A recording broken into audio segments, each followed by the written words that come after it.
You're listening to the No Labels, No Limits podcast with best-selling author Sarah Box, where you get the inside scoop on the steps action takers and decision makers take to align their purpose to their principles and achieve their goals in business and life. We focus on the mantra, no labels, no limits, no excuses. And now, without further ado, please welcome your commanding coach with plenty of chutzpah and heart, Sarah Box.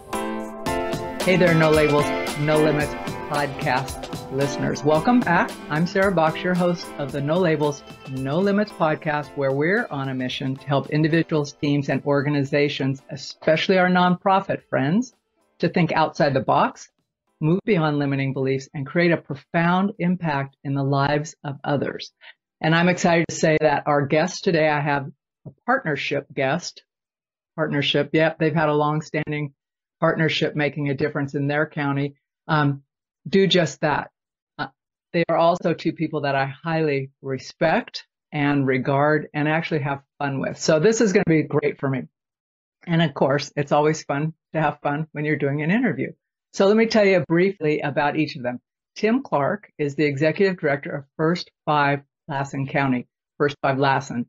And he is considered a visionary community builder. He's led Lassen Links to thrive, bringing together agencies and organizations to serve families. And he has a rich background in pastoral work and innovative projects.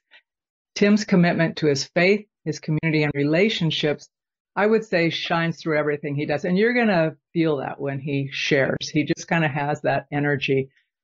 And Lassen Links, we're going to talk about, because when I first met Tim, that wasn't even a thing. It came out of his co-creation with the next person on the podcast, Ronda Hall, and others in the community. So Ronda has been married for 23 years. She co-pastors a church, and is a former teacher. She's a mother of 2 sons, a daughter, and I love this, her basset hound. And as a public health educator at Lassen County Public Health, as I mentioned, she was fundamental in co-creating lassenlinks.org, which bridges resource gaps for those in need in Lassen County, and actually kind of bridges other counties because they haven't put like this firewall around it, like if you're not here, you can't benefit.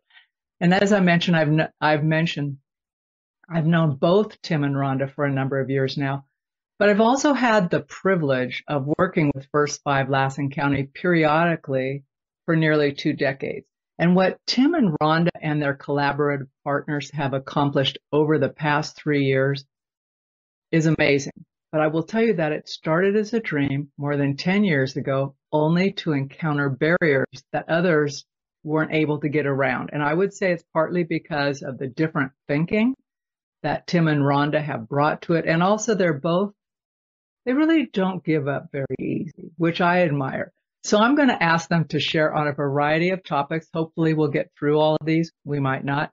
But really, I want to talk about innovation and partnering, what happens when you ask what else is possible, how could we make this work, facing and overcoming real and perceived funding and resource challenges, and inviting others to share in success. And then also, how do you layer engagement so it makes it easy for other folks, your stakeholders and partners, to say, yes, I want to be a part of this. It matters.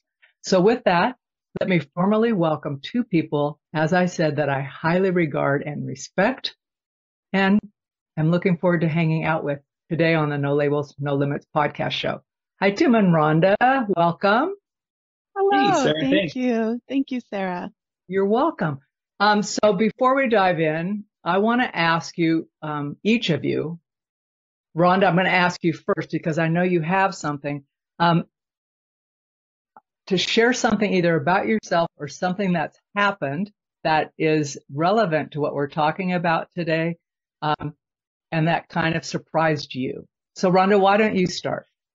Okay, so anyone knowing our partnership knows Tim is the one that helps keep things on track. I'm the little balloon that's bobbing, going, let's do this. And when Tim, we're not in the same county right now, so usually he's with me on my computer screen or on my cell phone when I go into meetings. And I'm usually the resource gal. Okay, here's the resource. Come. He's the one. Okay, we need to make sure this is happening. Our strategic man, he keeps it in order. And wait a second, what are you doing? We need to get that back on plan. And so I was in a meeting giving a presentation about lassenlinks.org. I was excited, but didn't know what to expect. But Tim was unable to be with me because we were meeting in a little tiny break room. There was 35 nurses and professional staff, and we were jammed in there, and I started talking and was going, and at the end I kept telling lassenlinks.org, lassenlinks.org, and I said, is there any questions? Well, this young adult that I noticed in the background was not in scrubs, but kind of an emo looking, dark hair, dark clothing, raises their hand and says, well, what is the 5-year plan for lassenlinks.org? And I just, I felt like my jaw dropped and my eyes probably popped open so wide because I'm like, I don't know, Tim. So I was able to catch my breath and say, I tried to interchannel that voice of Tim in my head and said, well, we're working on that right now. We're growing as we go. And so I told that, and the person smiled and put their hand down, and I said, and I have bouncy balls, and handed them out and walked out of the room.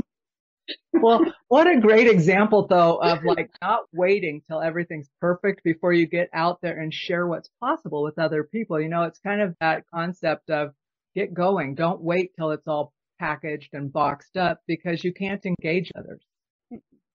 So Tim, not being on her shoulder, what would you like to add? What's something for you that has surprised you, or I don't know, just what's up? We haven't talked for probably a month or more, so I'm very curious. Well, I will say the process where we're at, we're looking at into an online referral platform to help facilitate referrals, and I wanted to get together a subcommittee of our partners to help be on some of the other meetings and whatnot. And I was thoroughly blown away at how many people were willing to be part of it. Now, nobody volunteered. I had to ask, even though I put that out there. And I would say our first meeting, we've only had one as a group. It was we had a vendor. They gave their presentation, and Rhonda kept texting me, "This is too much." It was very, very heavy, very dense, and the man did a wonderful job of presenting their platform, but it was just too much for us. We didn't need the whole suite. And so I was just thankful that everybody was very, very patient. And I have since re-strategized the approach. We're not doing those anymore until we can identify, but I'm continually surprised at people's level of support for Lassen Links. And I think that's probably the biggest surprise is just people continue to help out when I ask them. So now let's provide some context for folks, because we're talking about Lassen Links. Now, 3 years ago, a little over 3 years ago, not much, Lassen Links wasn't even a concept, right? So Tim and Ronda, first let's set the context for Lassen County, right? Because I want folks to understand Lassen County, we're talking about California, it's a big state. And so if you can set the context a little bit for the county, its geography, the relationships, just some of that, and then how you even got on this journey. And Tim, that goes back to the whole first 5 thing, right? So paint a picture for our listeners about Lassen County. Well, if you want to go to the middle of nowhere in California, Lassen is almost there. Lassen is I'm going to say a very beautiful county. We're a mix of high desert and national forest around the eastern side of the Sierra Nevadas and the Cascade Mountains. So really a very beautiful area, a remote. You don't accidentally go to Susanville. You plan to go to Susanville. Now, as other counties in California, we're lots of land, but a small population. And so with that, we have found that many of the agencies and other providers, they wear multiple hats. There's not enough, I'm going to say, resources that other large counties would have.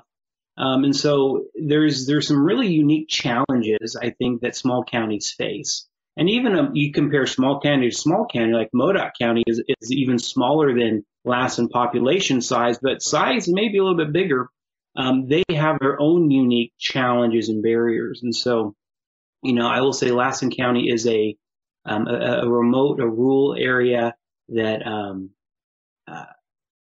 has some really unique challenges where partnerships and collaboration, I think, is really critical for the success of the whole county. Rhonda, did you have any thoughts you wanted to share? Yeah, just to get a picture, like Tim says, right in the middle. So if you drive almost 2 hours, you're still in Lassen County and almost to Reno. And then if you drive to Beaver, which is a tiny frontier community, almost 2 hours, you're still in Lassen County. So, and our resources, because of the many hats that our agencies wear, that we have a lot of people leaving. And so even though maybe the resources didn't go away, the people that knew about it are gone. And so it's in this constant circle of people knowing where to share and where to go, because some people, I've been in my program for 6 years, and one of the things we've innovated is giving away diapers. I will talk to an agency. I just talked to one the other day, and they're like, "Oh, I didn't even know Public Health did that. We have a Public Health?" And so it's like, oh my gosh. So yes, so that has been a barrier. So that's a real example, though, of when institutional knowledge and the history leave. It's a huge gap. I mean, it's a huge gap in any county or community, but especially when there aren't a lot of people that have that, like there are certain people because of the size of the county, it's a real barrier, or can be a barrier. So, and I love that you're the bouncy balloon person. So as we go with that, Tim, this project that ultimately ended up in Lassen Links started as something else. So can you talk a bit about that? Yeah. So at the very beginning of my time as ED, there was a grant opportunity that Laura Roberts, ED before me, she started the process, and I finished. And it was really centered about building a collaboration around home visiting to help connect families into home visiting services. And so that was the primary focus of the project. And so as we started, did you want me to share more? I do. Okay. Yeah, I want people to understand that this, because, people say, well, like you were sharing earlier about like a shared database kind of thing, and that's not uncommon in some counties, but for you guys, it's not that it's uncommon, but it wasn't the first step. So, I mean, really, like the winding road is kind of the picture I'm trying for folks to understand, so they might see themselves on that road and go, oh. So okay. Continue on. Yeah, so the focus was home visiting and connecting families into home visiting. Now, obviously, first 5, we focused more on kids 0 to 5 for that. And while our home visiting program does serve the whole family, our main focus is 0 to 5. And so we went ahead and I approached Sarah, and she was able to join us to help us plan and whatnot as a consultant. And so we ended up getting on board 2 other home visiting programs in Lassen County. So as we began to build the team, we had representatives from County Office of Ed, we had representatives from Public Health, Health and Human Services, First Five's home visiting program, and Head Start. And so this was our core team. And as we began to develop the plan and really kind of look at the grant and kind of start checking off the boxes, from that came this idea of linking families. And so Lassen Links, it was a funny thing. I was at Public Health talking with Rhonda and her cohort, Michelle, and we were thinking about names for Lassen Links. And at the time, I think it was like Lassen Connects. We were stuck on this connect word. Connect. Well, across the hall, another coworker, Jen, she's no longer there now, but she was in charge of the oral health program. And so she says, "What are you guys talking about?" And I'm like, "Well, we're trying to come up with this name."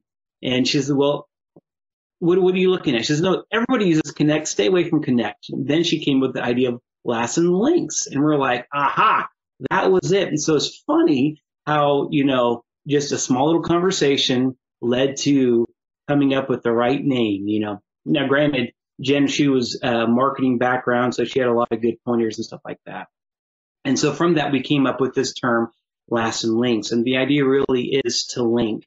As Rhonda shared, one of the challenges is not necessarily not having resources available, but it's really knowing what resources are available in our county. And so that was one, and from that came one of the principles and goals of Lassen Links isn't just to help connect families to home visiting services, but really to help the partners be aware of what's available. As many things go on, grant cycles come and go, there's just a lot of change. And so that was one of our goals to really try to help overcome is to create something that can help maintain, those connections so people have the information to operate from. And so your ability to do that as a team also relied on some unique aspects of the grant that you applied for, right? For the bigger vision for the entire state of California and some adaptability, I guess. Can you talk a little bit about that? Because I think it's a story funders beyond California and foundations, all of that, donors also, independent people should think about. So can you talk a little bit about that, Tim? Yeah, sure. As I shared, the main focus was on home visiting. Home visiting provide a large array of different services and benefits for families. But as we began to work on this and consider more things, the reality is a home visiting program isn't a one-stop shop. They really end up connecting the families to other services that they may not be the right fit for. For example, there could be, some financial assistance or housing and whatnot. So the home visitors would know about a lot of that stuff, but they themselves, they don't provide those things. And so we really began to realize that, we need to broaden this beyond just home visiting. And the reality is, in a small population, while there are a lot of people that would want home visiting services, that may not always be the one thing that they wanted. And so we saw in Lassen County that we needed to broaden the scope more, really to help facilitate and support home visitors and home visiting programs by being able to build those relationships that they can then rely back onto. So if they're working with a family that is, that they're in need of maybe some special education, that we can, build out the pipeline so we can find the right connections so they can then, instead of working on establishing and building all those relationships, they can be part of a network that has all those relationships already intact. And so that way they can focus more on home visiting. And so we definitely did broaden it. Now, First 5, like I said, is focused more 0 to 5, but our home visiting program, they focus on the whole family. And they, for grant requirements, they do have to have kids 0 to 5 to be eligible. But we began to really see that we needed to broaden this so that way it would really have a bigger impact and it would increase sustainability for everybody. So that was one of the places where I think, Rhonda, you brought in so much wealth into the conversation because you were already seeing that from the public health side, like what people were calling and asking you for help with, what you were seeing with families. Can you share a bit about how that informed this work? Yeah, so part of my job as a public health educator is also connecting families to resource. And so I would get families calling asking for help, maybe for diapers, but then they would say, yeah, my Medi-Cal, I haven't heard anyone back. And so then I would, well, go back to Medi-Cal. And I was just noticing, and then our WIC, and so then I would literally get them in my car and we would drive over there and get out. Well, I do tend to be a little mama bearish and I'm like, why aren't you providing these services? And it's like, well, we tried to, but we couldn't get a hold of them because their phone number no longer worked. Or we tried to, and this happened, or our caseworker left. So now one caseworker has 85 cases. And so these are getting dropped. And it was like I was watching people fall through the crack, or sometimes at Head Start, a family would apply but wouldn't be in, but then they were still so desperate for services. And so it's like, how can we, without doing all the work, how can we help provide the connection? And that's where it started cultivating. Great. Say a little more about that. Like when it started cultivating, the two of you, and you just have a conversation about this, but I recall in the planning where this started coming out, like I'm following the guidelines from the state, right? Like we need to cover these things. To that gal in the back of your nursing room, what's the plan, right? I'm thinking, what's the plan? But as you guys started talking, what mattered most to you all wasn't the plan. It was addressing what you were pointing out, Rhonda, that there's people in need and they're needing stuff now. And I also remember the context is we were in COVID. Remember we were meeting remote. I would have driven up there, right? We would have been meeting in person. We couldn't. We met remote, which ended up working for us because then folks who couldn't drive 2 hours to show up could be there. But also not only COVID, which pulled a lot of public health staff unavailable. So we really had to be flexible in how we even communicated with each other. Then the fires raged through the next summer, right? So in your county, Plumas County, I mean, people were in dire need. And here are you guys working as a collaborative. Yes, is it home visiting? Not per se, but you're reaching those families with their needs. So, I mean, that is a mentality that I think has helped glue you. I think it's nature to your relationships and how you guys work. So that's what I'm thinking about is those moments that were pivotal moments but also Jen, like helping reach out with her oral health things. So how did you move from home visiting? Like what were some of the first things you did, like the baby steps? Because really where you are today is light years beyond where you were then, right? When we were doing paper, like here you go. So talk a little bit about how you progressed through that. Well, I remember, and I think it's important for any collaboration organization to have a really good foundation to start from, core values, core principles. And with our core team, everybody was on the same page of prioritizing the family. The family comes first, their needs. We're not trying to promote one agency or the other. If the focus really is to benefit the family. And that I think has been one of the key that I think maybe has been our rudder as we've gone through all of the stuff that we've gone through. And as continues to be the rudder as we begin to look at an online referral system and doing more of a central database. And so I think because of our agreement that, about meeting and serving families where they're at. And then when the Dixie wildfire came through, we knew that, Greenville was destroyed. It just caused a lot of havoc in Plumas County. And as it started coming over into Lassen County, everyone was displaced. And at that same time, it was right about the time of school starting. And so it was just chaotic. And so, and so with County Office of Ed being part of the team, we all kind of thought, what can we do to help with families? And so we were able to, through collaboration, put together some gift bags that had a bunch of stuff, toiletries, activity books for their kids.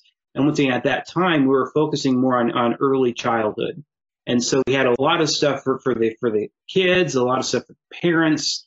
And we had these go bags, and so we were able to get those all assembled through various different support. And then there's an organization called Mercy Chefs. They were brought in, and they were providing meals to the shelters. And so I thought, well, not everybody's at the shelter, so how about I call them? So I called them up to see if we couldn't, get some meals from them to help with some of the other families that haven't made it to the shelter yet. So we were able to do that. And so it was because our focus was, helping the families, because of that, we had a lot of people, willing to shift. It was, correct me if I'm wrong, Ronda, but I don't remember there being any pushback of, hey, what can we do to help?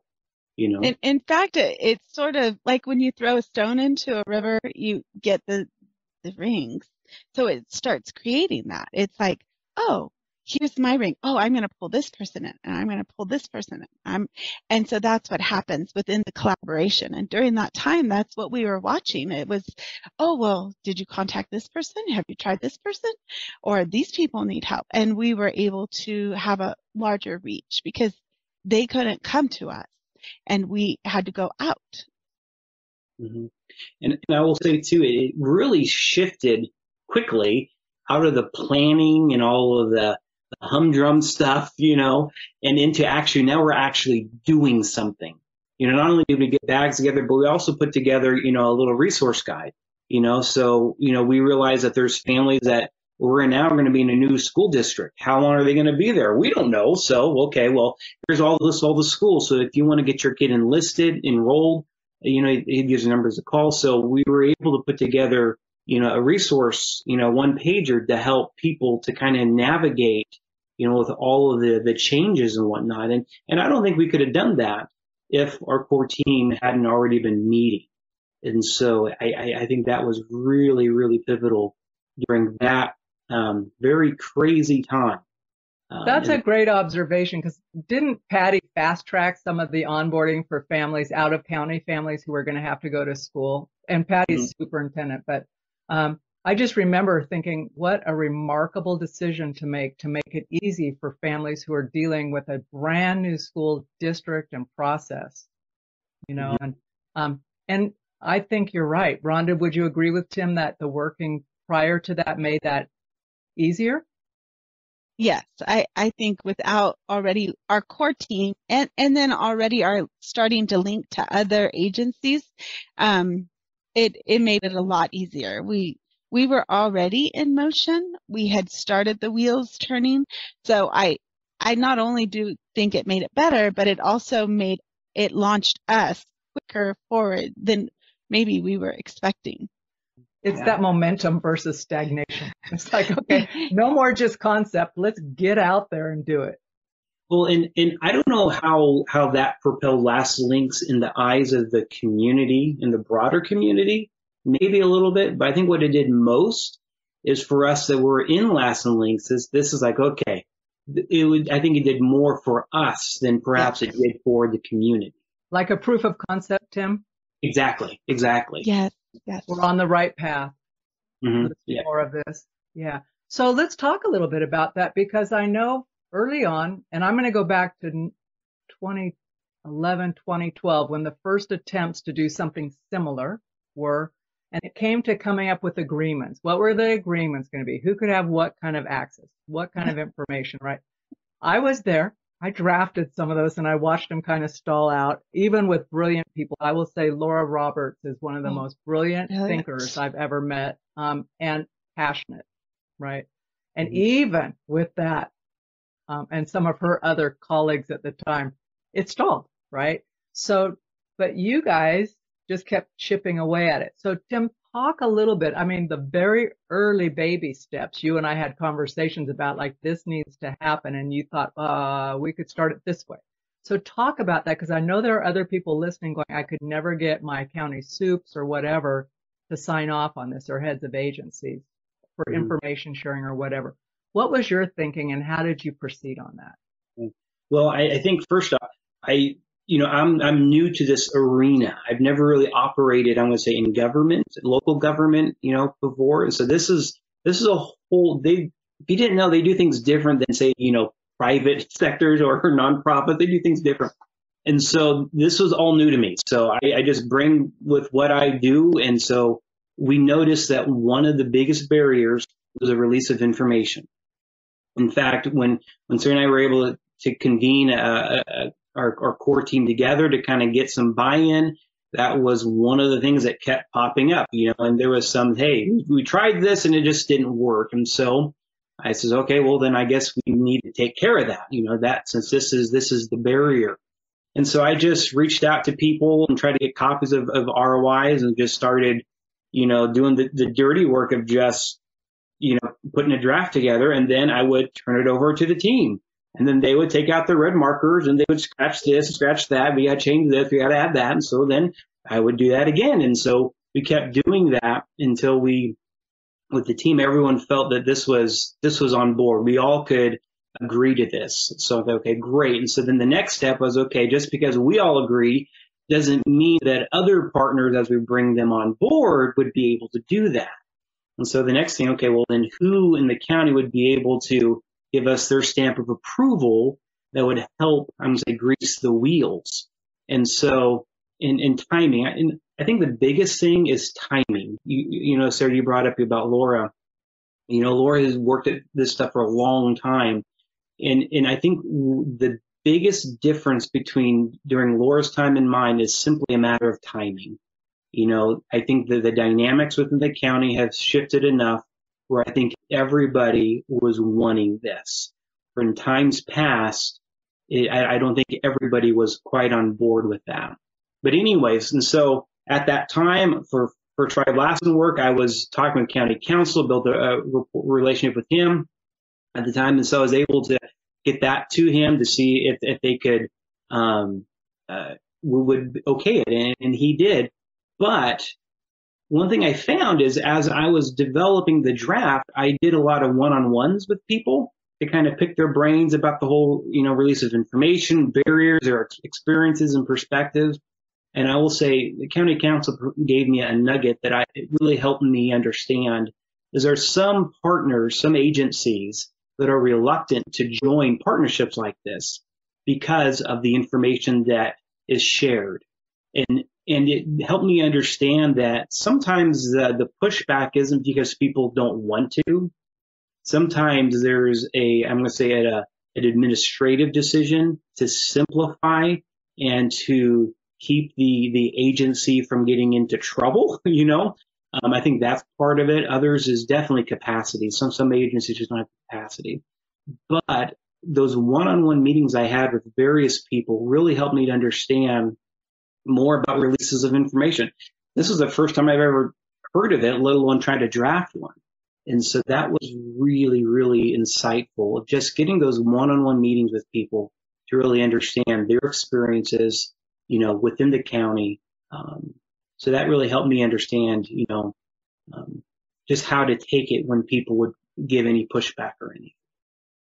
I think that's a lesson for anything we're trying to do before we come and push what we think is quote unquote the right way to do it or our best thing is to listen. Like there's experience from people, and whether or not we think their rationale is real anymore, it may have been at that time, it doesn't really matter if we're not listening. You know, they're not gonna, what do I care if you come and tell me, hey, Sarah, you got to do it this way. I'm thinking, hey, Tim, you don't know anything about me or my work or anything. So it's like, learn something first and then show me or engage me in that. And I think that was when I was watching you do that, and especially bringing on the core partners, right? And really listening to what is a make or break for them and being respectful of that. And I know, Rhonda, that affected you at Public Health, right? You have a lot of, not barriers, but you have requirements. You know, some are legal and some are risk, you know, insurance risk averse kinds of things. So that was something that needed to be navigated with respect as well. Yes. And nobody likes to be told what to do, or this is the next thing you need to do.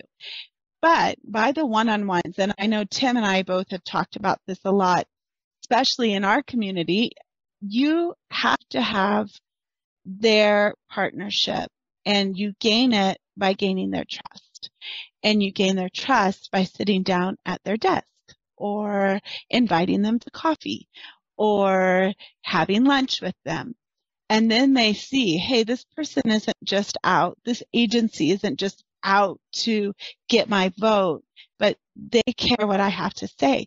And I think for me, when I get an idea in my brain, it's easy for me to say, let's go, let's do it. Everyone come with me. But sometimes I forget to listen to the why.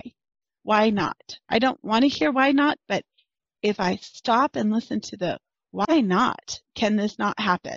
Then we're able to change gears and say, well, it can't happen that way, but maybe it can happen this way. Mm-hmm. Well, so, go ahead, Tim. If I can add, I think it was evident that we were hearing what people had to say because it was apparent in what we did afterwards.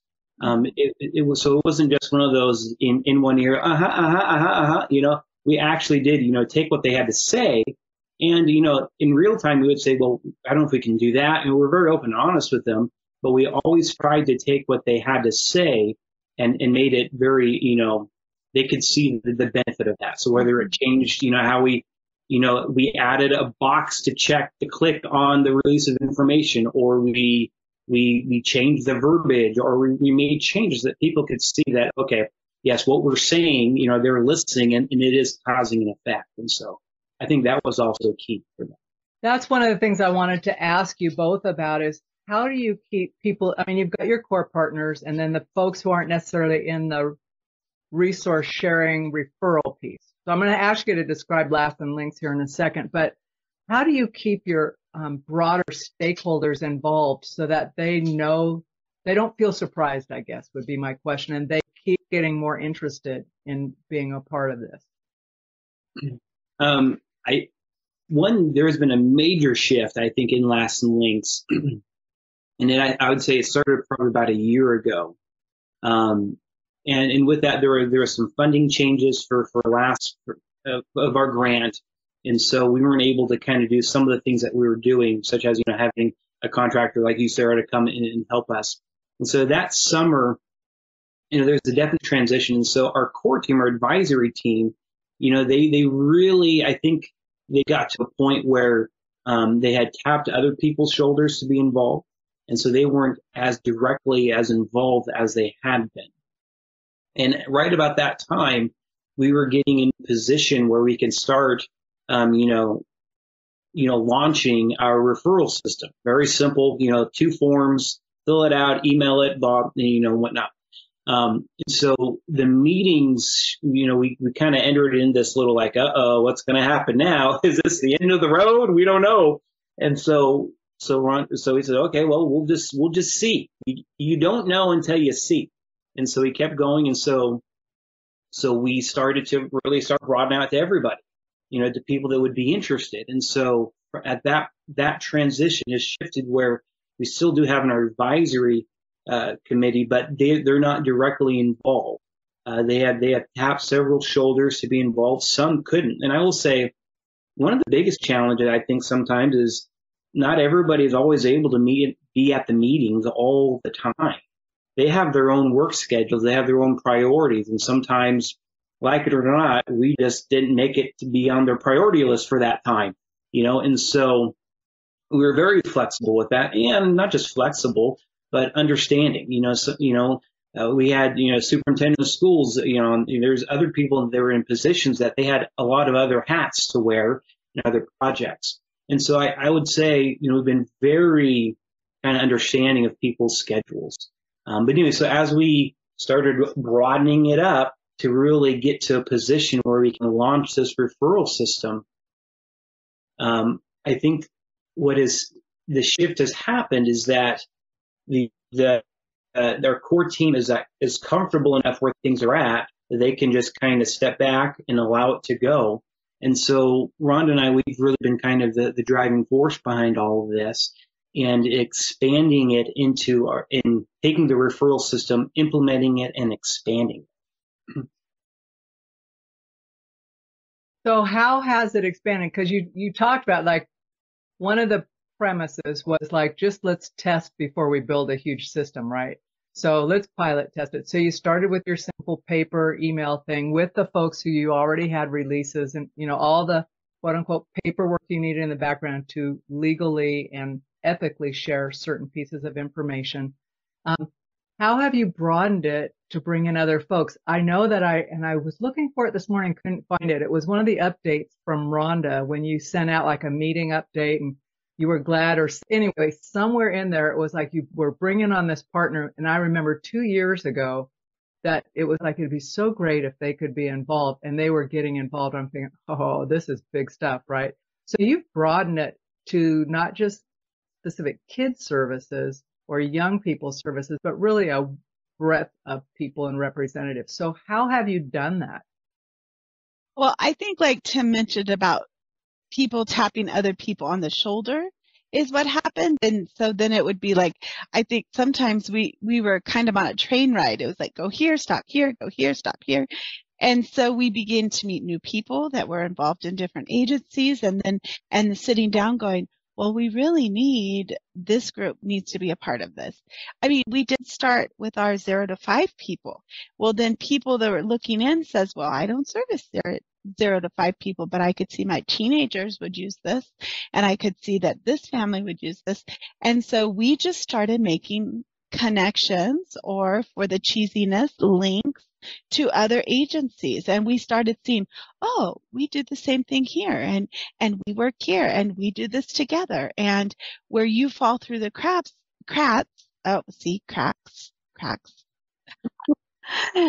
When you fall through the cracks, Lassen Links is there not to change your system of care, not to alter how you do things, but to hold you up for a minute. And I'll take those people that fell through the cracks, and we connect them to the next agency that are able to help them out. And then it started becoming a thing where people were like, I'd get phone calls. Hey, I heard of this links thing. What are you doing? And so when we started getting those calls, I mean, I'll never forget our first meeting where Tim is online. He's big. We're at the county office. We had no idea who was coming, and it was like, did the passion that Tim and I have, because we saw it work. When we threw it out in November, we were like, is it going to work? We ended up, Tim, do you remember the number? We got way more referrals than 9 referrals. 9 referrals. And we're like, uh-oh. And so I think, does that answer your question? 9 referrals of other agencies you needed to talk to, or 9 families in the moment that needed you? 9 families that we connected immediately. Like, yeah. I got a call and it was like, oh, okay. So I called the family and I got the family connected, and it was like, check, 1 done. And it was within less than a month, we had 100%. 100% of the referrals we received the services they needed. So, and just for the listeners, I want you to know in the background, before this went, the core group had thought, okay, these are our expectations. If someone calls, I'm going to use you as an example. If they reach out to Rhonda and she refers, our expectation as partners is that within 24 hours, that family gets something, right? Mm-hmm. That they're not left hanging, to your earlier point, Rhonda, that someone would call and say, I've been waiting and I haven't had a call back, right? That was what you guys as a group wanted to not have happen anymore, right? Yes. So you would get, pardon, Tim? It was 3 days, 3 business days, not 24 hours. We'd love 24 hours of that. We thought 3 business days would give a little bit of grace. Okay, 3 business days. But did you guys talk about 24 hours initially? Or was I making that up and I'm just thinking, no, I think that was definitely, someone said 24 hours and I'm like, whoa. You're working with someone with extreme ADHD. So 24 hours, that's a lot to throw in the pinball machine because I'm not going to get anything else done. So yes, so we did end up 3 business days. But think about those 9 referrals that heretofore would have been out there spinning, right? So that's a huge affirmation of the process. Well, and as Lassen Links came to be, and we began to say, what are we going to do? This whole idea of referrals came up. One thing that we realized is everybody has a system of referrals. It's that back end support that is what's lacking. And so that, I think, for me has been a key that we've been presenting this to people is you guys already have your referral systems in place. The challenge is the follow-up. And so we've really built that into our referral system. And once again, because we've listened to people, we understood that everyone has their own system. And so we're not trying to take over people's territory. So we've worked hard to try to get this to integrate with their existing referral system. And so those 9 referrals, one of the challenges was with our Head Start. It wouldn't fit with their system. They have family service providers that do the very same thing. And so we met with them and we realized, okay, well, we don't want to disrupt your program. You got a good program going on. We don't want to mess with that. And so they said, well, what can we do? And they says, well, there's people that's waiting to get their kids into Head Start. So they'll apply, but then they don't hear anything. So what if while they're waiting, we can get them plugged into their Lassen Links so that way something is going on instead of just waiting in a line. And so I think that was another key for our referral system to really to integrate well within the county. Similar to your approach for your information agreements, your memorandums of understandings, listening to people and going, okay, what would work here? How could we help and be a benefit? So let's talk specifically about Lassen Links. We've been talking about it, but describe for people what it is, because it wasn't. So we've talked about it being a referral system, but it's more than that. It's a website. It's interactive. People can go there. They can put stuff in. Now there's a whole guide online, which used to be within Public Health, right? It existed. So talk about that. That's a big win, you guys. So another part of my job, I started at Public Health 6 years ago, was the resource guide. So the resource guide was a big, thick book that is hard to navigate, that was printed, 10,000 copies.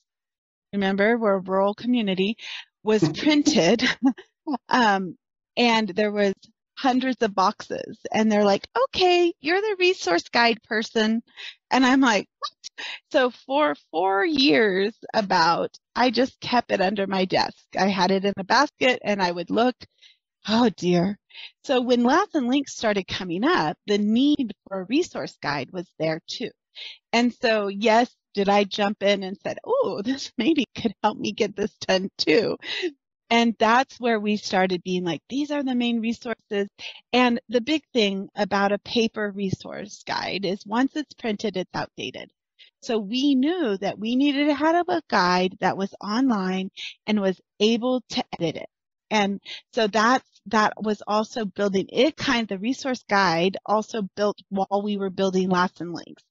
So what a good idea to house the community resource guide on a community system, lassenlinks.org.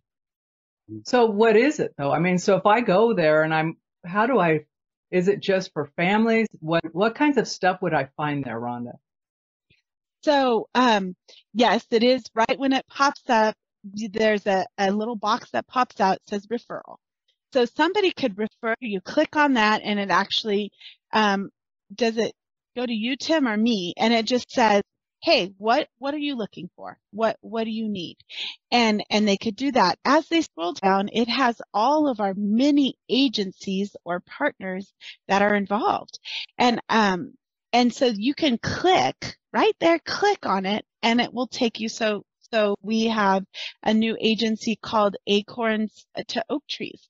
Well, that's an interesting name. What is that? You click on it and it pops open their agency page that tells what their heartbeat is, what they're about, how they can help you, and how you can get in contact with them. And so as you scroll down a little more, we have something in Susanville called Susanville Stuff. And that is since we don't have a newspaper anymore, that is the link, our community calendar that says what's going on, what's happening. You click on a button, it takes you to Susanville Stuff. And there's a button that you click on that says, here's our resource guide. And in our resource guide, it's actually clickable. So if you're looking for housing, you click on the housing button, it will list all the housing agencies, all the numbers, all the directions, how to get there. And then our other button that you could click on is how to enroll to Medi-Cal services. And the application is on there. And so Tim, what did I miss?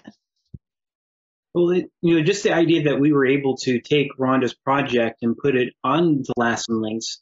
Part of the draw was, okay, if people go to lassenlinks.org, what are they going to do? It's like, it's not like we have, staff, to be able to monitor, to maintain a website.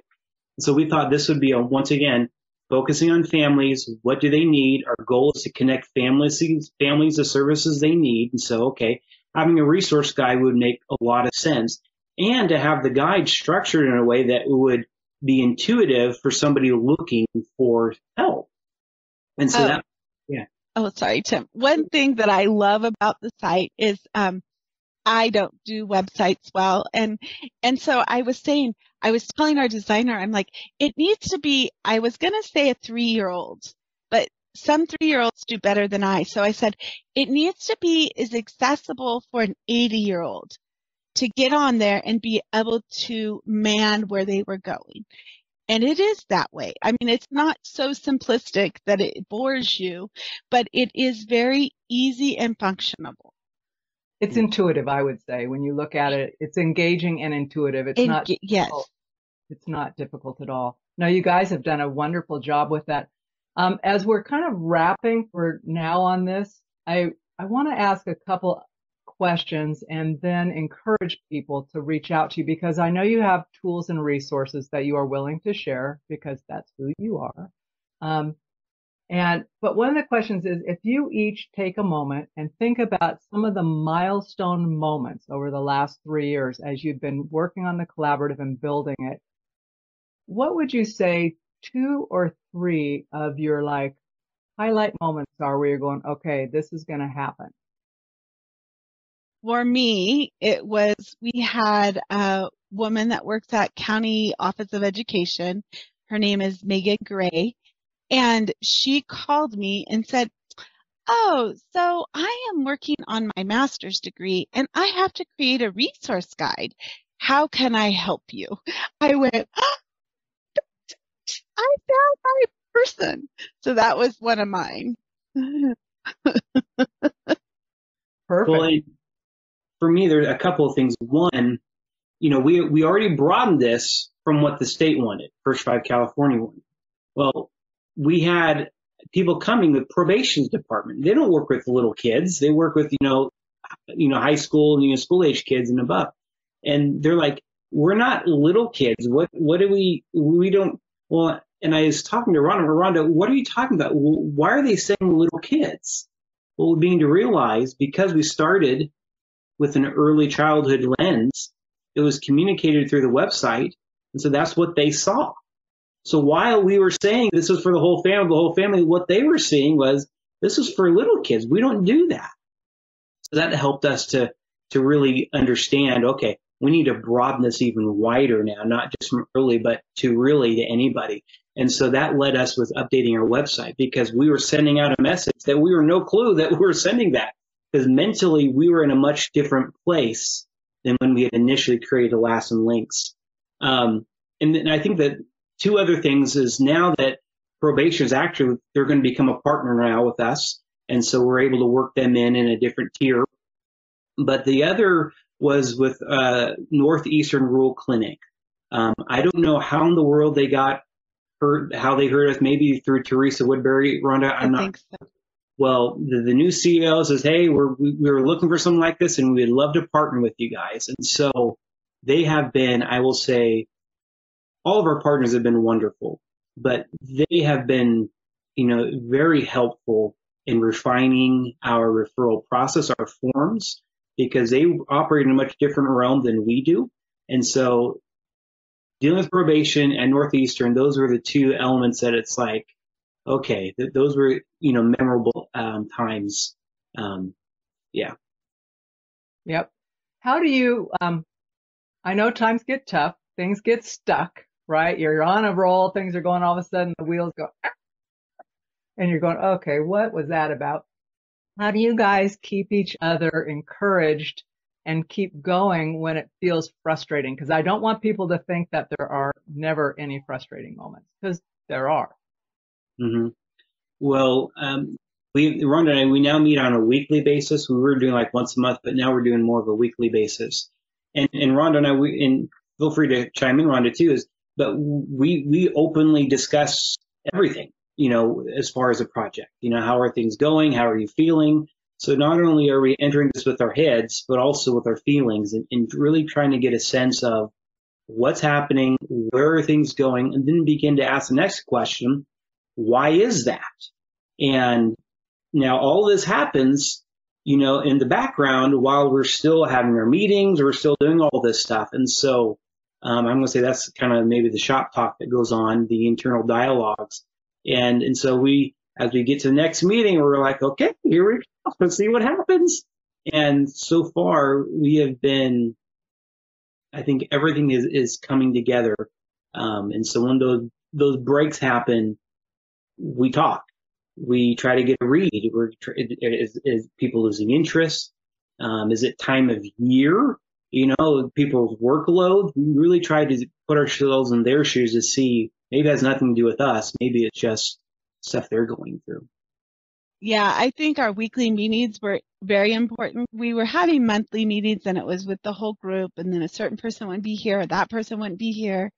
And so we weren't able to do problem solving so when we started meeting weekly, we were able to throw our dice out there and say, okay, what's going on? Where's the feeling? And then we'd go on missions. Tim was a lot more completing the missions than I. My list keeps growing, my Post-it notes. But by doing that, we were able to stay connected. And by us staying connected, we were able to pull our partners in.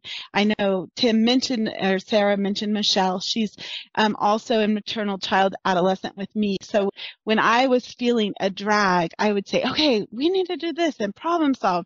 And so I think by those meetings, it has helped keep us going. It's given us each energy to bounce off of each other and then go back to our connectors and bounce off them. And that's, I feel, what kind of kept us going when those breaks felt like we were stopping. Well, and the honesty, I think, is important. When you talk about relying on each other and honest conversations, being able to say, are you picking this up? What do you think's going on? Is it just me? Am I the only one noticing this? Am I off base? I just think having those places where we can have honest conversations, we don't have to show up as like I got it all figured out all the time, is necessary as leaders and change makers in a community, in an organization, and in our families. It's like being honest. And, the buzzwords are vulnerable and authentic. And while those are buzzwords, I think they're important for us to be able to be human. Mm-hmm. Yeah. Well, and I think with Ronda and we have a really good rapport with each other where we have been open, about how we're feeling about the project and whatnot, and sharing concerns. And I think that's the other thing too. We share, okay, this is a problem. What do we do? Yeah. And so definitely problem solving is a key element in our discussions. One thing I enjoy about Tim and I is, and I think for when you're building a partnership, you don't want everyone that looks through the same type of lens the same way. Because if we had 3 or 4 Tims, it may not happen the way it does. And Lord knows if we had 3 or 4 Rondas, it would be a hot mess. But being able to be in a partnership with somebody that brings balance, but then also brings a different perspective. We mentioned thinking outside the box. Some people get stuck in the box where I'm like, don't put me in a box. I'm not going to even get in the box. And so by forming those partnerships with people that have a different perspective is very, very important. I could not agree anymore. That is perfectly said, Rhonda. So I'm imagining there are people in other communities going, okay, I might not want the same thing, the same end result that you've created, but I know I need to go through some of those processes and understand more about how this works. So how should folks reach out to, is Lassen Links how you would want someone to reach out to you and say, hey, I'm raising my hand. Could I have a conversation with you guys to see what's up? Or if I'm a funder and saying, I want this to be even more successful and replicable in other communities, how would I even reach out to you guys? What's your recommendation? Well, on the website, there is a phone number, and that actually goes directly to Ronda. So they're welcome to call.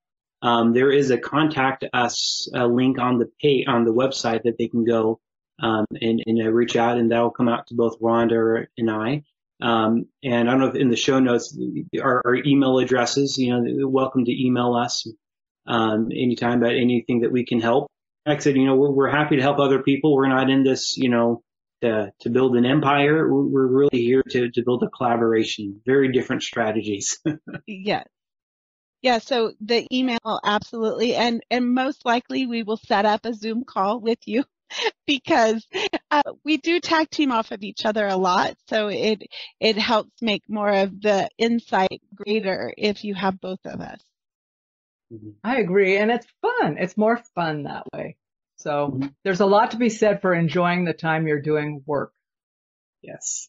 So I want to thank both of you for being on the podcast. I know scheduling with you guys is not always easy. It was amazing to me that within pretty short order, we were able to find a date that worked for everybody.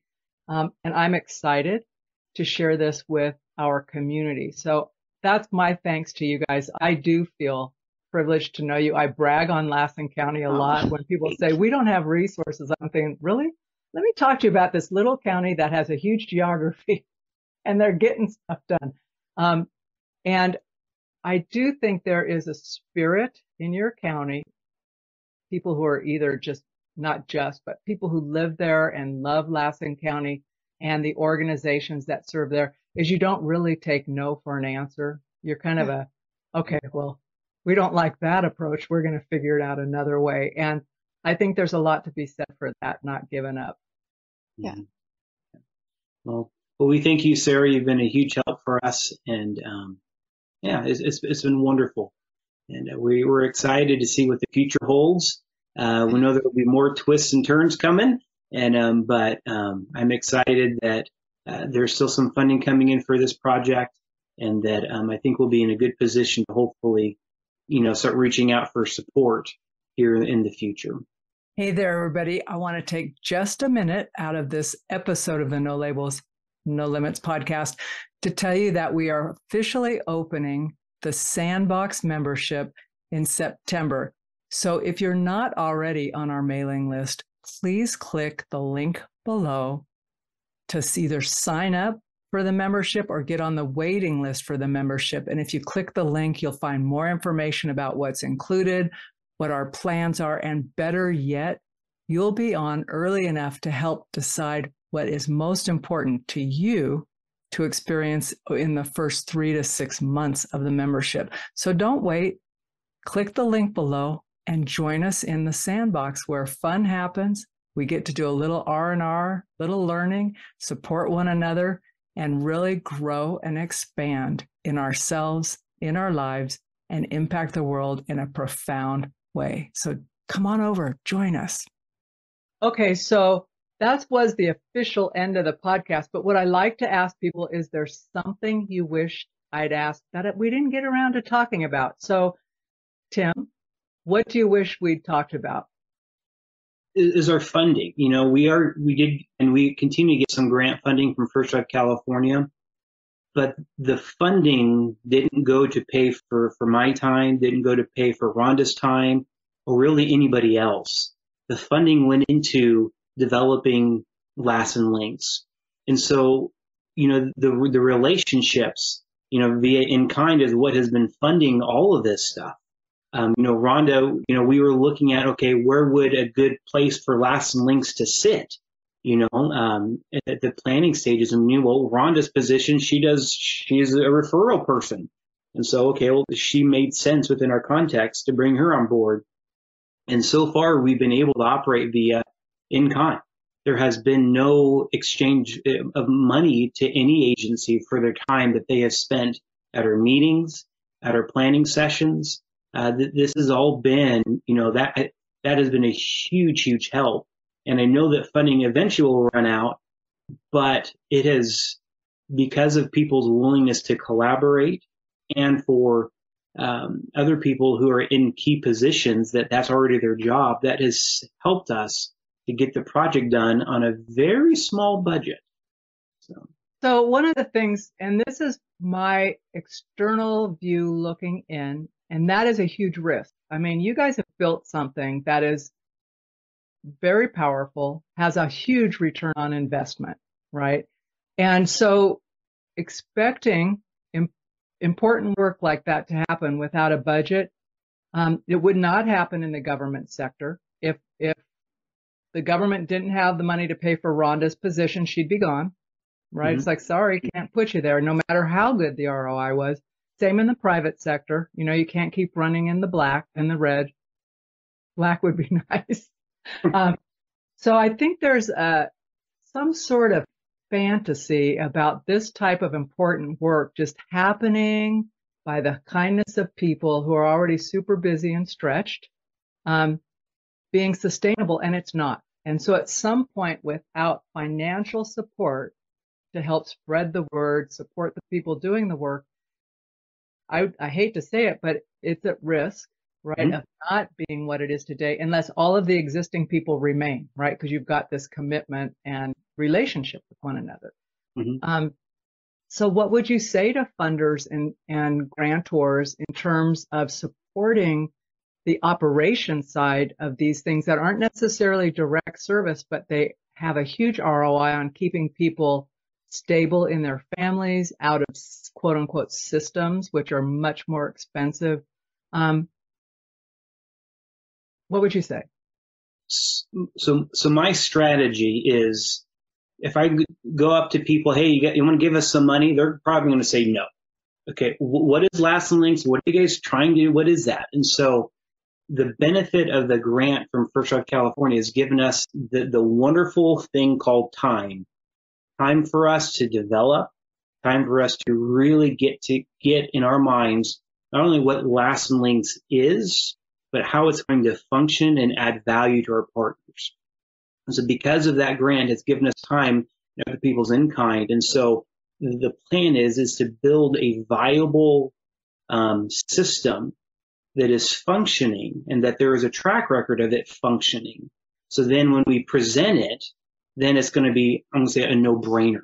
And so that's a strategy that I'm using.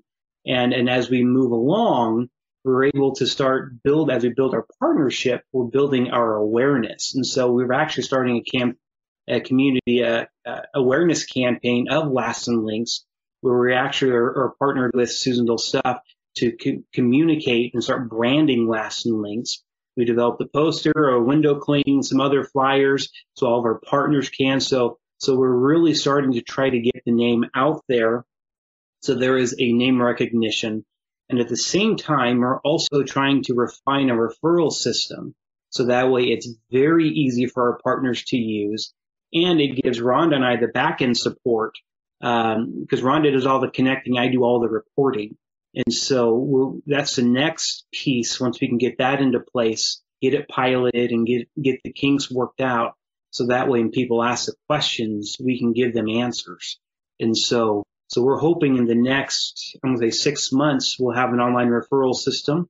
We'll continue to expand our partnership and continue to refine what Lassen Links is and the benefits. And at that point, then we will begin to start reaching out to some of the key players in the county for various, support. So would you see it as a revenue source? And I don't want to simplify it, but like almost for the bigger organizations, a pay to play kind of thing. Like if you want to use this and save all this money within your organization, there'd be a fee for it. Are you looking more grant? What are you thinking when you say support, Tim? I don't want the pay to play, because I think that will change the dynamics of a collaboration. And I don't want to do that. I want to protect that sense or that spirit about the collaboration. So really, my thought is we look to the big funders in the county that provide funding for, services for families, Office of Ed, some of these that have more discretionary budget items that can begin to support things like an online referral system, so that way it's sustainable. That can help provide with some of the staffing that is required to maintain the website, and to maintain the meeting facilitation and things like that. So this would then become, I'm going to say, part of their budget on an annual basis that they would fund Lassen Links. And with me representing First Five, that would First Five would definitely contribute some of that. Because that's another key importance. If I'm asking other people to pay for something that I'm not willing to pay for, what is that communicating? And so that's where we're going with this. Just because this affects or benefits the whole community, so I think it would make sense for community partners to make this part of their budgeted items. Great. So there is a 5-year plan, Rhonda. It just hasn't evolved yet, right? Yes. I knew it was there. It's getting there. It was just in Tim's brain. Well, sometimes it has to play out. So, okay, thanks again for being on the podcast. I'm glad we asked that question and answered it, because I bet that was in the back of a number of people's minds, like, what is up with the funding on this? So thanks for providing the clarification. Cool. Thank you, Sarah. You've been listening to the No Labels, No Limits podcast with best-selling author, change agent, and strategic vision coach, Sarah Box. You can grab the show notes and find out how to work with Sarah at sarahbox.com/No Labels, No Limits podcast. We'd love this podcast to reach as many people as possible. So please remember to rate, leave a 5-star review, and share the podcast with someone you think would get value from this conversation. Until next time, keep taking those daily action steps to align your purpose to your principles and achieve your goals in business and life.